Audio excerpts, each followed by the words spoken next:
magpaganda tayo ng lugar para sa hapunan. Gayon nga ang ginawa ng mga alagad. At sumapit ang gabi. Pumanoon sila sa nasabing bahay. At matapos hugasan ang paa ng mga alagad, ay tumulog sila sa hapunan.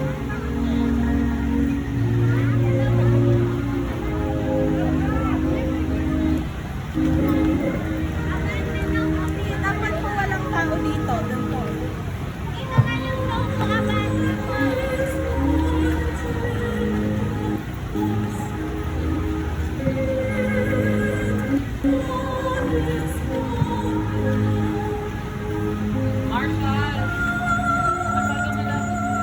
Habang naghahapunan, ay sinabi sa kanila ni Jesus,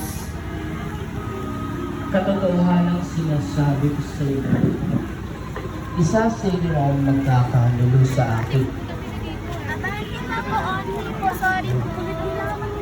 Ako mo po, Panginoon? Sino po, Panginoon? Ako po. Ako po, Panginoon? Kasi walang crowd dito. Bali, dalawa lang may hawak pa nila.